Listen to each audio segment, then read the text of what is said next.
Kisah ini dimulai pada tahun 1959 di sebuah sekolah dasar yang baru saja dibuka.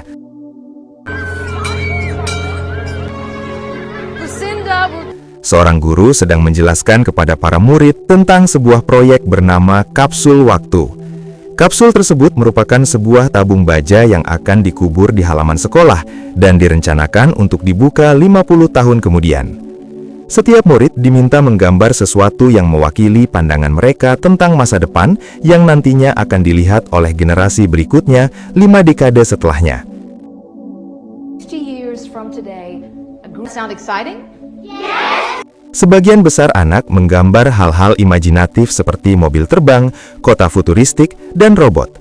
Namun ada satu murid yang berbeda, yaitu seorang gadis pendiam bernama Lucinda. Alih-alih menggambar, Lucinda justru menuliskan deretan angka di selembar kertas tanpa pola yang terlihat jelas. Waktu pengumpulan hampir berakhir, sehingga ibu guru langsung mengambil kertas tersebut sebelum Lucinda sempat menyelesaikannya.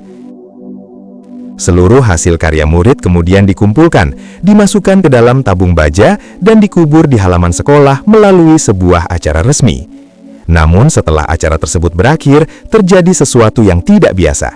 Lucinda dinyatakan menghilang. Pihak sekolah segera melakukan pencarian, hingga akhirnya ibu guru menemukannya bersembunyi di dalam gudang. Saat ditemukan, Lucinda tampak ketakutan dan baru saja menuliskan deretan angka di pintu kayu menggunakan ujung jarinya. Ketika ditanya, Lucinda mengaku mendengar bisikan di dalam kepalanya yang mendorongnya untuk menuliskan angka-angka tersebut. Dari peristiwa ini dapat dipahami bahwa angka-angka itu bukan sekadar tulisan acak, melainkan memiliki makna yang belum dapat dijelaskan. Disinilah awal dari kisah Knowing dimulai.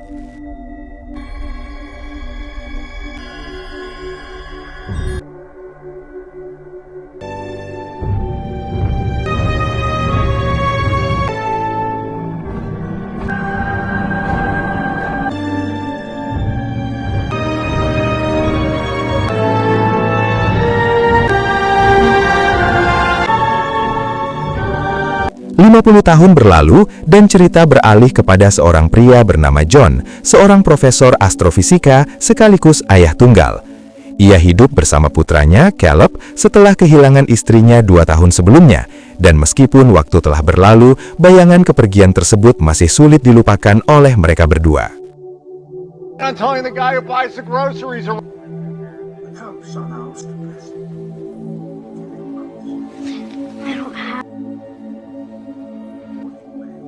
When I said it was or anything, I never said that. If you want to believe, you go ahead and... You and me, I love you.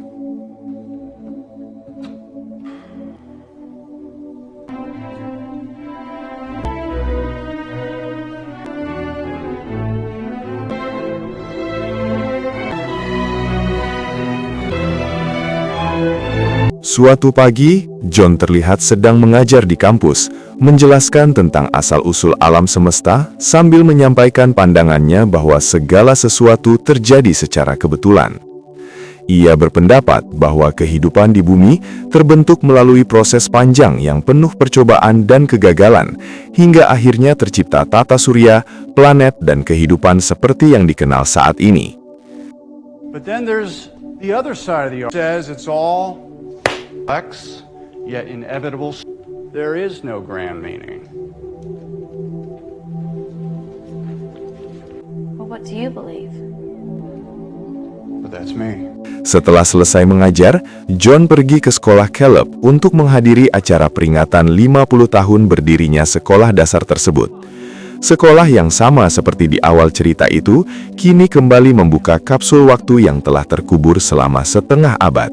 Sementara ibu guru yang dahulu masih tampak bersemangat memimpin prosesi pembukaan. What the future might hold. Show Miss Priscilla Tate. Only fitting that we have heard.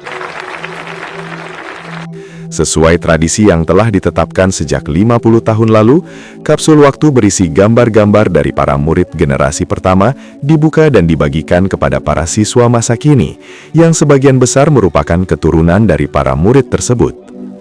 Secara kebetulan, Caleb mendapatkan kertas yang berbeda dari yang lain. Alih-alih gambar, lembar tersebut hanya berisi deretan angka tanpa pola yang jelas.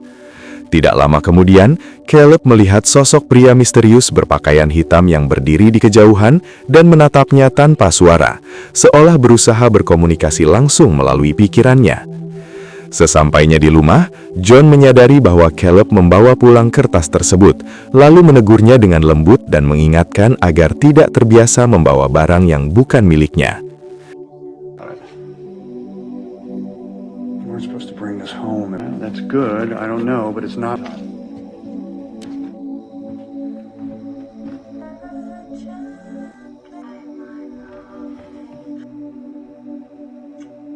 Malam harinya, setelah Caleb tertidur, John menghabiskan waktu sendirian di ruang tamu sambil menonton televisi dan menikmati minumannya. Namun karena terlalu larut, ia tanpa sengaja menumpahkan minumannya di meja, tepat di atas kertas berisi angka-angka tersebut.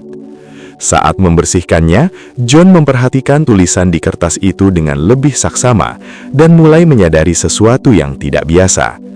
Deretan angka tersebut tampak membentuk pola yang mengarah pada tanggal, bulan, dan tahun dari berbagai peristiwa besar yang pernah terjadi di dunia, termasuk sebuah kejadian besar yang sempat mengguncang gedung pencakar langit beberapa tahun sebelumnya. In memory of the 2,900.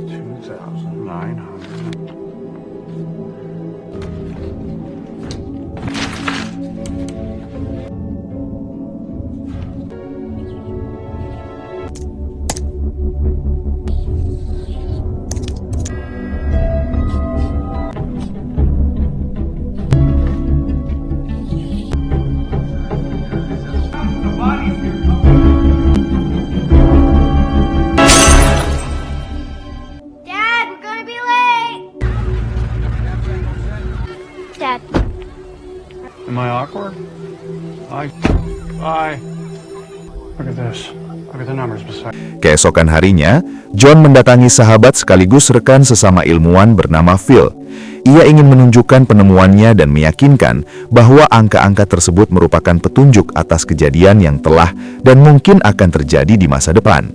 Menurutnya, jika pola ini benar, mereka memiliki peluang untuk mencegah bencana berikutnya. Namun Phil tidak langsung mempercayainya. Ia berpendapat bahwa kertas tersebut bisa saja merupakan buatan seseorang yang ingin mempermainkan orang lain, terlebih karena ada beberapa angka yang tidak sesuai dengan peristiwa manapun yang tercatat. Meskipun demikian, John tetap pada pendiriannya. Ia yakin ada sesuatu yang nyata di balik angka-angka tersebut, karena ia sendiri telah melihat kecocokan pola itu dengan fakta yang ada. You do remember her. Oh, she was such a... The children were so excited. Karena merasa masih ada hal yang belum terungkap, John memutuskan untuk menemui mantan guru yang dahulu terlibat dalam proyek kapsul waktu tersebut. Guru itu yang kini telah lanjut usia, masih mengingat dengan jelas peristiwa 50 tahun lalu, terutama tentang seorang murid yang tidak biasa bernama Lucinda. Ia mengingat bagaimana Lucinda pernah bersembunyi di gudang dan menuliskan deretan angka di dinding kayu menggunakan jarinya. Menurutnya, angka-angka tersebut merupakan lanjutan dari deretan yang belum sempat dituliskan di kertas sebelum dikumpulkan. John kemudian menghubungi pihak sekolah untuk mencari informasi lebih lanjut, termasuk menanyakan dua petugas yang bertugas mengangkat kapsul waktu dari dalam tanah. Ia ingin memastikan apakah ada kemungkinan seseorang sengaja menambahkan kertas baru ke dalam kapsul sebagai bentuk lelucon, seperti yang diduga oleh Phil. Who was that? Kinda cool, isn't it?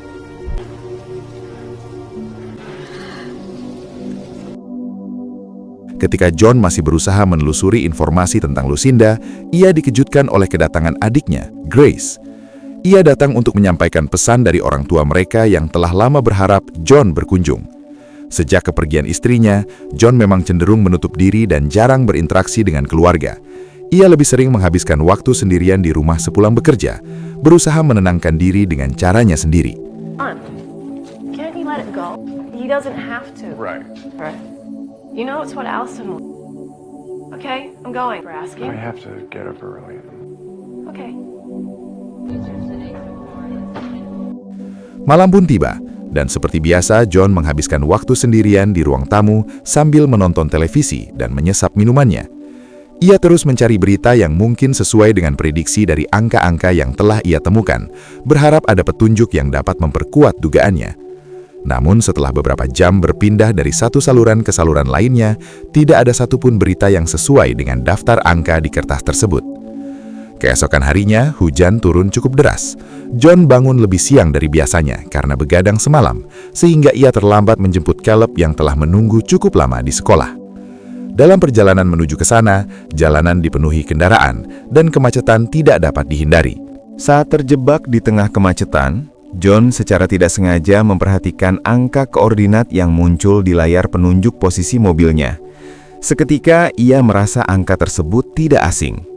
Setelah membandingkannya dengan kertas milik Caleb, ia menyadari bahwa deretan angka yang sebelumnya ia abaikan ternyata menunjukkan titik lokasi, bukan tanggal.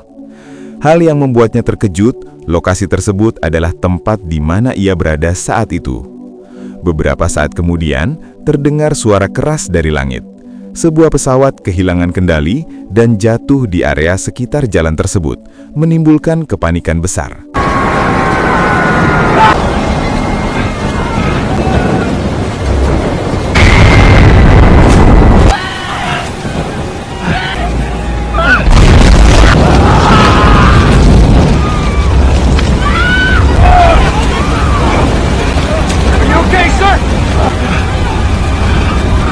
Setelah keadaan mulai tenang, John kembali ke rumah. Adiknya, Grace, telah lebih dahulu menjemput Caleb di sekolah. John masih tampak terguncang oleh kejadian yang baru saja ia saksikan. Ia duduk diam cukup lama, berusaha memahami apa yang telah terjadi dan bagaimana angka-angka tersebut dapat menggambarkan peristiwa itu dengan begitu akurat. More than that, isn't it? Get your home. No TV tonight. So many things to do that don't make sense. Weird all the time?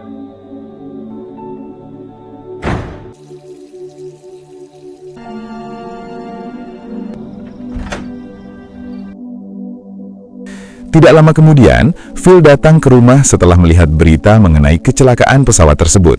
Ia terkejut karena kejadian itu benar-benar sesuai dengan data yang sebelumnya ditunjukkan oleh John. Kini, Phil mulai mempercayai bahwa lembar angka tersebut bukanlah hasil lelucon atau kebetulan semata. Ia kemudian membantu memeriksa pola yang belum sempat ditandai oleh John. Dan dari situ, mereka menemukan fakta bahwa kertas tersebut tidak hanya berisi tanggal dan jumlah korban, tetapi juga mencantumkan koordinat lokasi terjadinya peristiwa.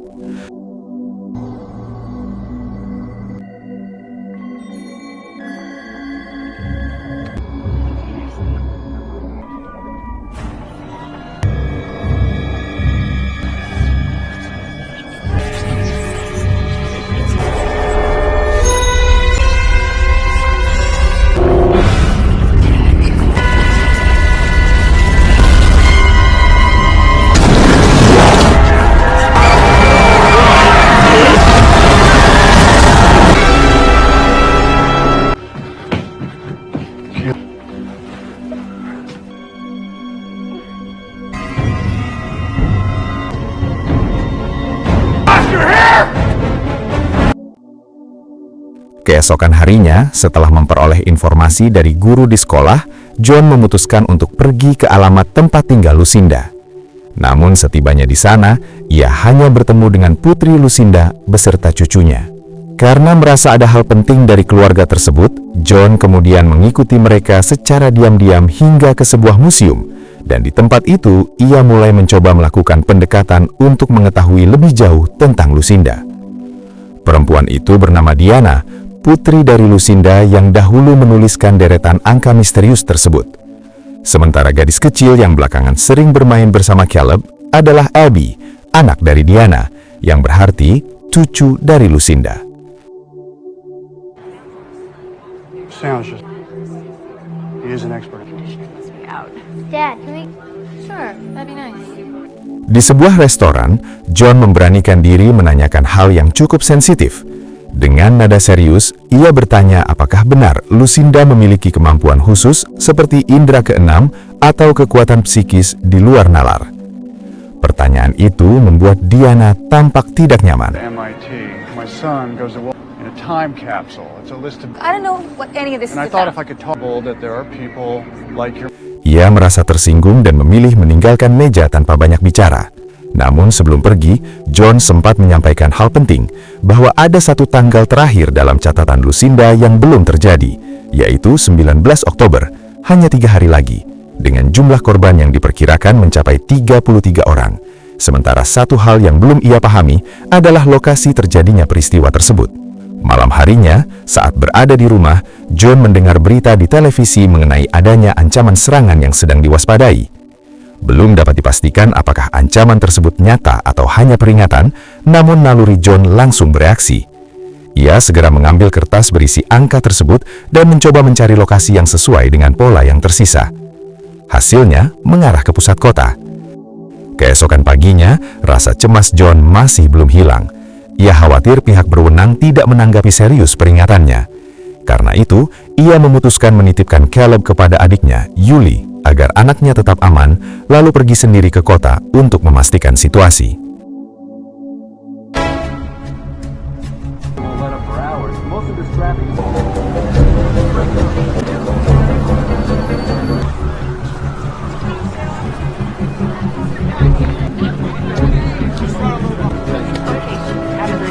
Please calm down.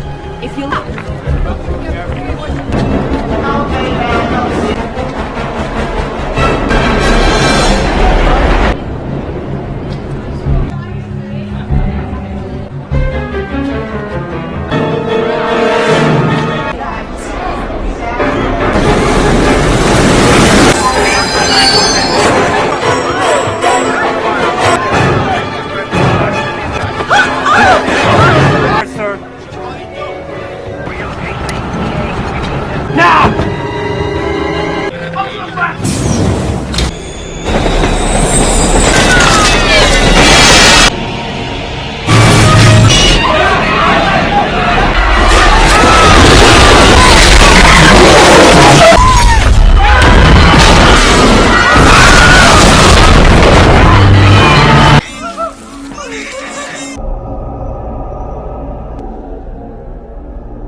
could be the result of it. To have caused the Lexington air disaster, but with a devastating subway. My work. I'll be over in 30 minutes.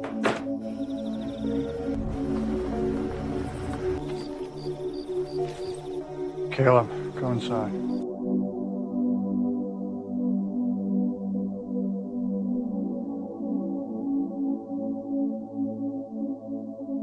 All my life I've had this thing. I believe anyone can predict my future.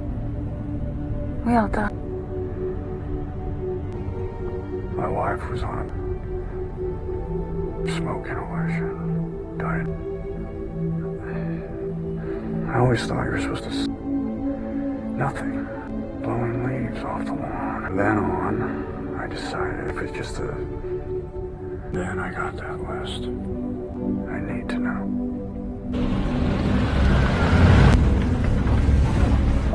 Setibanya di sana, Diana mulai menyadari sesuatu. Ia memperhatikan deretan angka terakhir di kertas tersebut dan menyampaikan bahwa kemungkinan angka 33 bukanlah angka, melainkan 2 huruf EE. Ia belum mengetahui artinya, namun hal itu membuat John semakin penasaran. Mereka kemudian masuk ke dalam rumah untuk memeriksa setiap sudut, sementara Caleb dan Abby menunggu di dalam mobil. Saat menelusuri setiap ruangan, Diana menceritakan bahwa dahulu Lucinda sering mengaku mendengar suara-suara misterius, seperti bisikan yang tidak diketahui asalnya. Hal tersebut serupa dengan apa yang sempat dialami Caleb sebelumnya.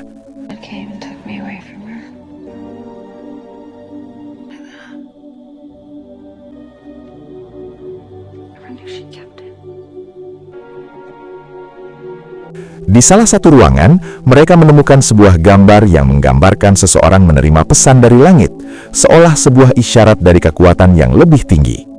Diana menduga bahwa gambar tersebut berkaitan dengan pengalaman ibunya, dan kemungkinan bisikan itulah yang memberikan Lucinda deretan angka tersebut.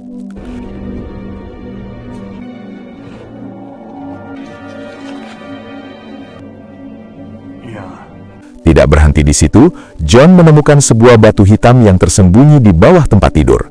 Abby.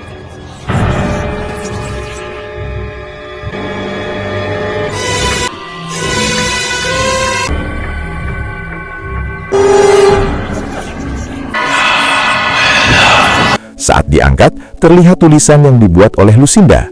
Dari temuan itu, akhirnya terungkap bahwa EE bukanlah angka, melainkan singkatan dari everyone else, yang berarti semua orang.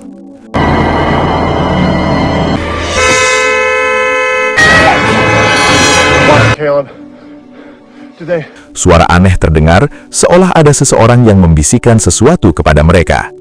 Caleb yang merasa takut langsung menekan klakson mobil berulang kali, membuat John segera keluar rumah dengan panik. Melihat anaknya kembali terganggu oleh sosok tak dikenal, John yang mulai kehilangan kesabaran mengambil senjata api miliknya. Ia berlari ke arah hutan dan mencoba mengejar sosok tersebut. Tidak jelas apakah sosok itu manusia atau bukan, namun ketika John membidikan senjatanya, sosok itu membuka mulutnya dan memancarkan cahaya terang. Tidak lama setelah kejadian itu, mereka kembali ke rumah John. Diana tampak belum dapat menerima semua yang telah terjadi. Ia masih berusaha meyakinkan dirinya bahwa apa yang dialami ibunya hanyalah halusinasi dan tidak berkaitan dengan kenyataan. Bahkan ketika John menjelaskan bahwa semua ramalan Lucinda telah terbukti, Diana tetap menganggapnya sebagai kebetulan.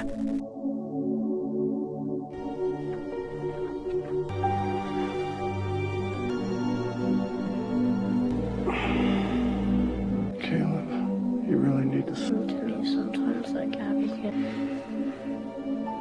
Do you hear me? Keesokan paginya, John melihat Abby sedang mewarnai gambar yang diambil dari rumah lama Lucinda.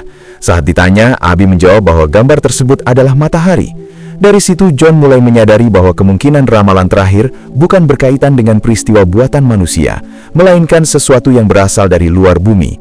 Ia kemudian mengaitkannya dengan aktivitas matahari yang selama ini ia pelajari. Tanpa menunda waktu, John pergi ke observatorium tempat rekannya, Sam, bekerja. Dengan serius, ia meminta izin menggunakan komputer laboratorium untuk memeriksa data terbaru mengenai aktivitas matahari melalui program simulasi. Hasil yang ia lihat membuatnya terdiam.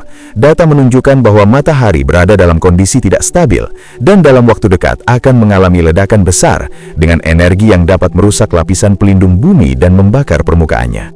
Mendengar penjelasan dari John dan Sam, Diana tampak sangat terpukul. Ia menyesal karena selama ini menganggap ibunya hanya berhalusinasi.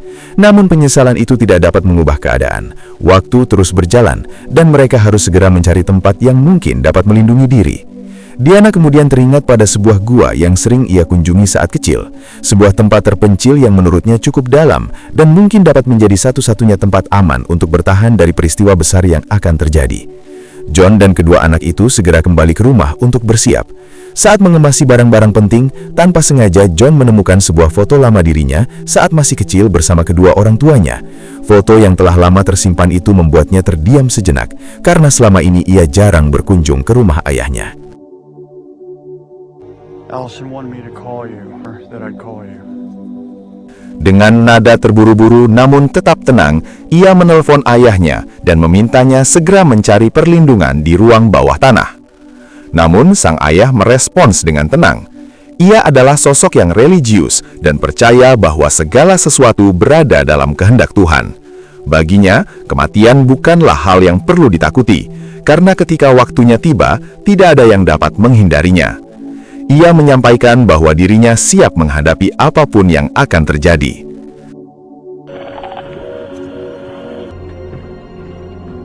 Sementara itu, karena Caleb tidak kunjung turun ke ruang tamu, John memutuskan untuk menyusulnya ke kamar. Di sana, ia melihat putranya sedang menuliskan deretan angka di atas kertas, sama seperti yang dahulu dilakukan oleh Lucinda. Bahkan ketika kertas itu diambil, Caleb tetap melanjutkan tulisannya dengan menorehkan angka-angka tersebut langsung di permukaan meja kayu. Pemandangan itu membuat John teringat pada cerita sang guru yang menyebutkan bahwa Lucinda pernah menuliskan ramalan terakhirnya di pintu kayu gudang sekolah. Saat melihat goresan samar di permukaannya, John yakin bahwa itu adalah tulisan terakhir yang dibuat oleh Lucinda, yang kemungkinan menjadi petunjuk penting untuk bertahan. Di sisi lain, Diana yang sejak awal berpegang pada rencana menuju gua mulai merasa waktu mereka semakin terbatas. Ia khawatir jika terlalu lama menunggu, mereka tidak akan sempat mencari perlindungan. Karena John tetap ingin menelusuri angka-angka di pintu tersebut, Diana akhirnya memutuskan untuk berangkat lebih dulu dengan membawa Abby dan Caleb, berharap tempat yang ia tuju dapat memberikan perlindungan. Caleb! Caleb!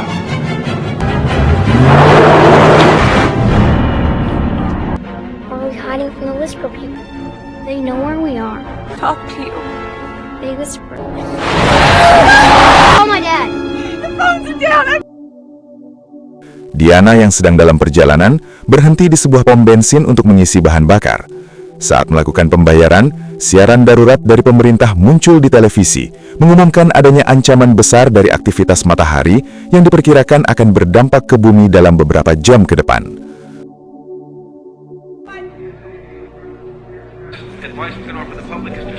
Pada saat yang sama, Caleb diam-diam mencoba menghubungi ayahnya melalui telepon untuk memberitahu lokasi mereka. Namun Diana yang menyadari hal itu segera mengambil ponsel tersebut, lalu dengan tegas mengatakan kepada John bahwa ia tidak akan kembali. Ia berencana membawa anak-anak menuju gua yang diyakininya sebagai satu-satunya tempat yang mungkin dapat melindungi mereka. Tanpa disadari Diana, beberapa sosok misterius yang sebelumnya pernah muncul kembali mendekati mobil mereka. Dalam waktu singkat, Caleb dan Abby tampak kehilangan kesadaran, seolah berada di bawah pengaruh sesuatu. Mereka mengikuti pria-pria tersebut tanpa perlawanan, seakan memahami bahwa mereka sedang dibawa menuju tujuan tertentu. Diana yang melihat kejadian itu segera mencoba mengejar, namun dari arah samping sebuah truk besar datang dan menabraknya, membuatnya tidak terselamatkan. Go.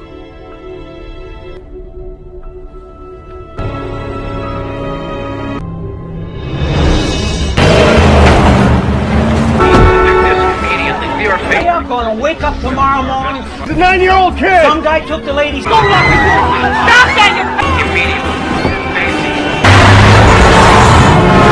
Tidak lama kemudian, John tiba di lokasi dan melihat tubuh Diana telah ditangani oleh petugas medis. Rasa sedih bercampur marah membuatnya semakin yakin bahwa sosok-sosok misterius tersebut telah membawa anak-anaknya. Ia segera menuju titik koordinat yang sebelumnya ia temukan dari kode milik Lucinda, berharap masih ada kesempatan untuk menemukan Caleb dan Abby. I'm sorry.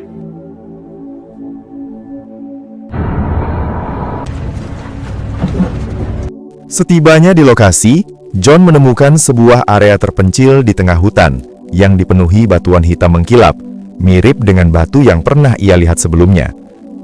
Tempat itu terasa sunyi dan tidak biasa, seolah terpisah dari lingkungan sekitarnya. Di sana, ia kembali bertemu dengan sosok pria misterius yang sebelumnya pernah muncul. Saat John mencoba menghadapi pria tersebut, Caleb tiba-tiba muncul dan menghentikannya.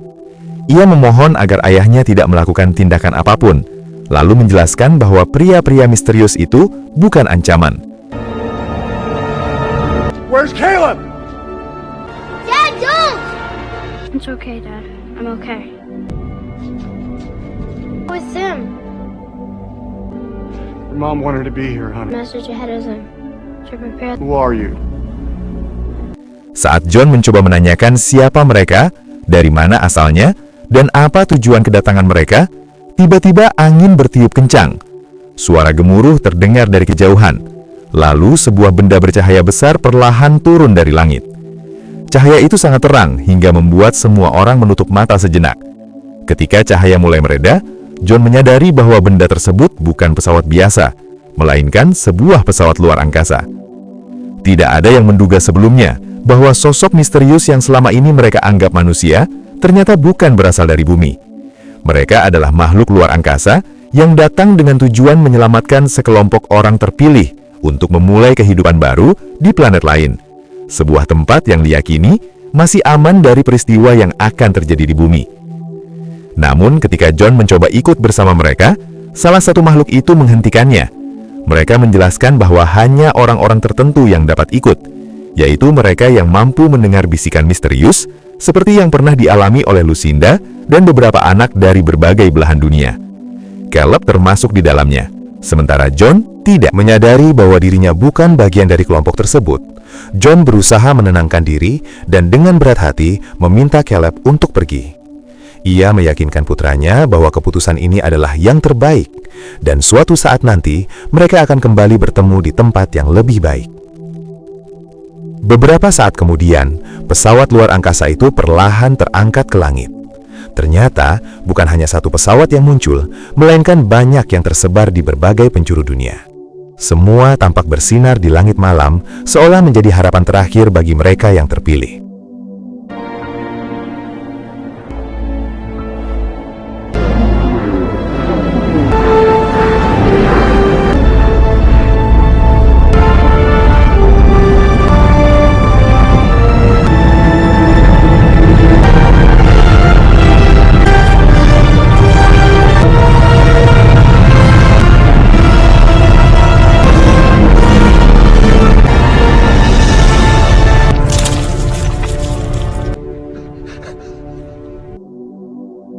Keesokan paginya, suasana bumi berubah. Langit tampak redup meskipun waktu menunjukkan siang, seolah dunia sedang menuju akhir. Kota-kota dipenuhi kepanikan, orang-orang berlarian, sebagian berdoa, dan sebagian lainnya hanya terdiam menatap langit yang perlahan memudar. Sementara itu, John memilih untuk tetap tinggal. Ia kembali ke rumah orang tuanya, tempat yang menyimpan banyak kenangan dan memberikan ketenangan. Di sana, ia menghabiskan sisa waktu bersama keluarganya dalam suasana yang tenang namun penuh makna, menyadari bahwa akhir merupakan bagian dari perjalanan yang tidak dapat dihindari. Dalam kebersamaan itu, John menatap putranya dengan tenang dan menyampaikan bahwa apa yang terjadi bukanlah akhir dari segalanya, melainkan awal dari sesuatu yang baru. Ia meyakinkan Caleb bahwa akan ada kehidupan selanjutnya, tempat di mana setiap perbuatan akan memiliki arti. Ucapannya terdengar lembut namun jelas, seolah menegaskan bahwa harapan tetap ada, bahkan dalam keadaan yang paling sulit.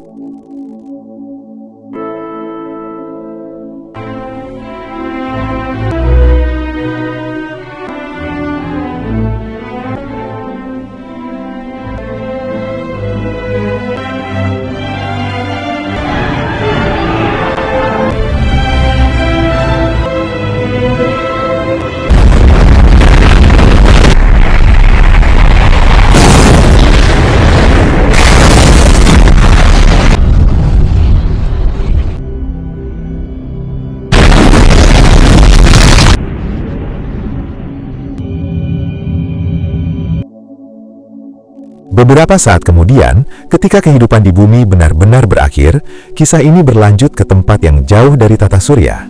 Di sebuah planet baru yang dipenuhi cahaya dan ketenangan, Caleb dan Abby telah tiba dengan selamat. Dari tempat itu, sebuah peradaban baru akan dimulai. Cerita pun berakhir. Semoga bisa diambil pelajarannya dan sampai jumpa di alur film selanjutnya.